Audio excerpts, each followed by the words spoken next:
Which games have the twistiest turns and most shocking plot 180s ever? You're about to find out. Here at Logitech G, we love nothing more than a classic switcheroo, a mind-shattering reveal, or a story beat that leaves us slack-jawed. These are the moments that narrative games were made for, and pulling one off successfully is no small feat. Overplay your hand as a writer and you've spoiled your own surprise. But bury the truth too deeply and the swerving plot feels contrived. This is the list of games that got it right. No, they didn't just get it right, they left us reeling with their brilliance. We were completely sucked into their trap, and then they sprung it shut around us. Enormous, neon-lit, all singing, all dancing warning here. This video is one giant spoiler for some of the best video games ever made. If you'd rather not know what happens, then make sure to subscribe and hit the notification bell and enjoy one of our less spoilerific videos instead. Please prepare for emergency evacuation. Stay calm, stay calm, prepare. That's all I'm saying, prepare. It's all fine. We're kicking things off with a bang. An underwater bang, so more of a dramatic sploosh.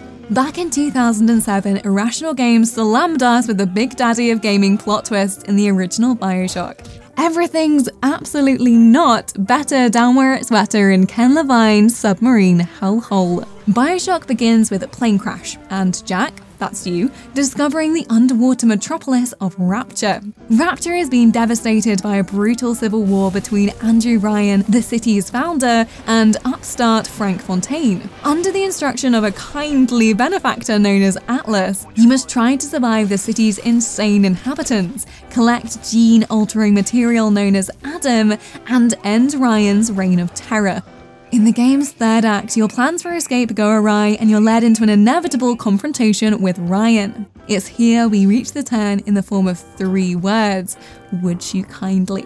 Ryan reveals that you've been under the control of Atlas the whole time using this key phrase. You are his genetic experiment and are bound to his will. In defiance of a death not of his choosing, Ryan then orders you to murder him with 3 magic words and bish bash bosh, bye bye, principal villain. Oh, and as for Atlas, it was Fontaine the whole time, putting on a terribly convincing Irish accent. Someone give that man an Emmy.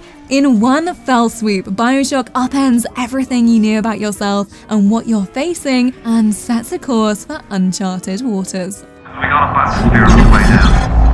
That means we've got company. Both entries in Valve's Portal series are worthy of a spot on this list. Yes, the cake was a lie, but Portal 2 features 3 twists, so deservedly takes the crown. The first of the game's 3 bamboozles is by far our favourite. Let's lay it out. Shell, an unwilling Aperture Science test subject, is guided through the endless facility by an adorably stupid personality core called Wheatley, voiced by Stephen Merchant. You might have a very minor case of serious brain damage. Wheatley is an idiot, but a well-intentioned idiot who genuinely wants to help you escape. So when the confrontation with GLaDOS inside her lair finally comes to pass, Shell manages to swap out the lab's homicidal genius, putting Wheatley in charge of all the entire facility.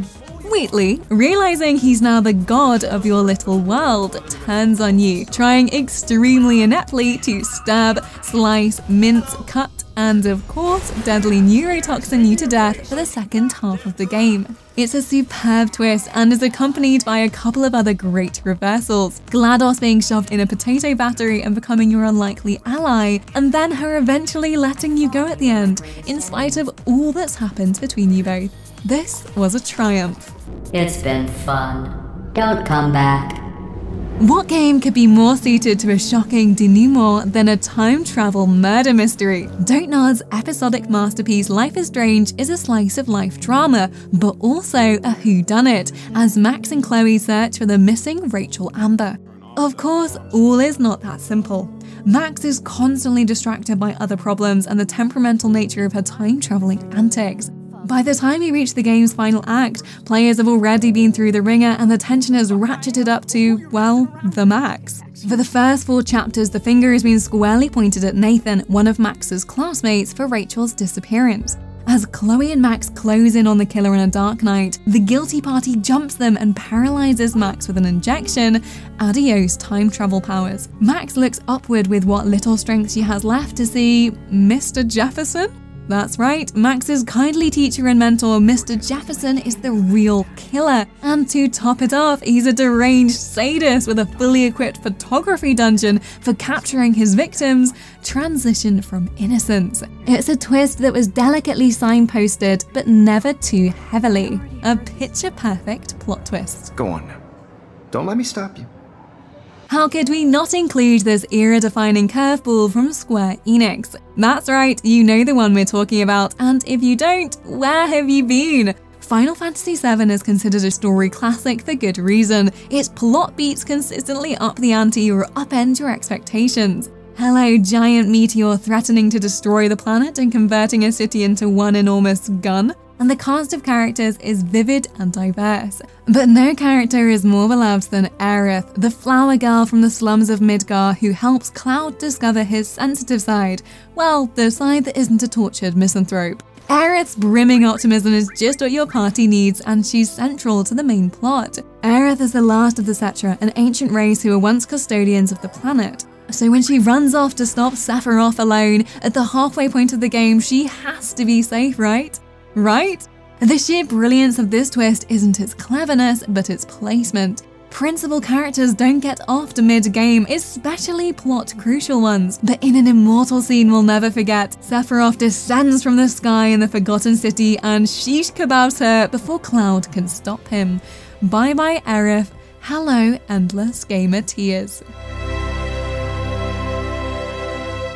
Relic's atmospheric 1999 RTS Homeworld is an outlier on this for a few reasons. Firstly, it's the only strategy game to make the grade. Sorry, Warcraft 3 fans. And secondly, it's the only twist to come at the beginning. As its name makes clear, Homeworld is an odyssey. The Kushan, having discovered evidence of their interstellar origins in the deserts of their current planet Karak, set their eyes returning to their homeworld, Higara.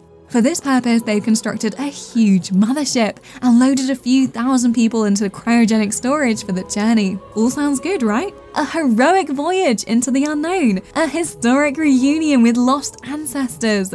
Not quite. After returning from its first successful hyperdrive test, the second mission of the game opens with a scene of abject horror. Karak is aflame, its surface a firestorm with no survivors. Your planet has been torched by unknown invaders, and all that remains of the Kushan is now in cryogenic storage trays in orbit. We still marvel at how emotional this moment is all these years later. The haunting score of Adagio for strings in the background, the hopeless voice of fleet commander as the situation realization dawns that there's no one left. We came across these flight recordings. Stand by for playback. The stakes have been raised. This isn't an odyssey anymore, it's a fight to the death. Command line green. Initial fleet in position. BioWare's 2003 Star Wars RPG Knights of the Old Republic is a game where lots of people are telling you giant whoppers. For the first 3 acts, your understanding of the conflict around you and your place in it is a devious confection, a lie gone gin, a Millennium Falcon. Taking place several thousand years before the events of the film franchise, KOTOR pits players in the middle of a conflict between the Jedi and Sith after one particularly powerful Jedi turns to the dark side and takes a bunch of Jedi with them. You must train in the ways of the Force and save the galaxy. Darth Revan, we are told, fell to the dark side in the Mandalorian Wars, and as the player explores the world, we slowly learn more about Revan, how they sought a powerful weapon called the Starforge, were, extremely predictably, betrayed by their apprentice Darth Malak and then died. But aboard Malak's ship, the falsehood comes crashing down as Malak reveals the truth. You are Revan. You almost died, but were revived by the Jedi, your mind reforged into a fresh, uncorrupted vessel with no memory of your past. In short, everything wrong with the galaxy is your fault. This changes everything. Bastila and the Council have been lying to you the entire time. Your companions now know you to be the galaxy's most feared warlord. How will they react? How will you react? A twist that is both consequential and shocking in equal measure. Here, BioWare, we salute your undisputed talent for telling porkies. Oh, Ken Levine, you scandalous scrawler of twisty tales. How we love you. Levine's now defunct studio Irrational Games had a singular talent for narrative loop-the-loops, and they went and did it again in the third entry in the BioShock series. In BioShock Infinite, you play as Booker DeWitt, a man tasked with finding a woman in the floating megacity of Columbia and whisking her away to safety. Said woman's name is Elizabeth, the daughter of Columbia's founder, Zachary Comstock. Elizabeth has been locked away in a tower her entire life and possesses the inexplainable ability to open tears between different realities. When the two eventually confront Comstock, Booker murders him brutally, and with the tidbit of information he gives them, it becomes apparent that Booker is more connected to Elizabeth than he initially believed. There's a lot to explain here, as BioShock Infinite's plot is terribly complex in a cynical, reality-bending kind of way. But it boils down to this. You sold Elizabeth, your daughter, to Comstock, and you're from another reality. As Elizabeth recoups her full powers, however, she becomes unsatisfied that Comstock is dead. She can see through all the doors, all the realities where he exists. Her only choice is to murder him before any of this can take place. And finally, we arrive at the uber twist. You equals Comstock. Comstock equals you, albeit from different realities. In order to fix her life, Elizabeth chooses to murder Booker, all infinite versions of Booker, by drowning him in the waters where his and Comstock's realities diverge. Never mind BioShocked, we were BioShook. Phew, we don't know about you, but after that we could do with a sit down and a cup of lovely, predictable tea. We hope you've enjoyed our journey through gaming's most diabolical twists. Know someone else who enjoys a craftily spun yarn? Why not share this video with a pal who would appreciate it? And don't forget, those like and subscribe buttons won't click themselves. No plot twist there.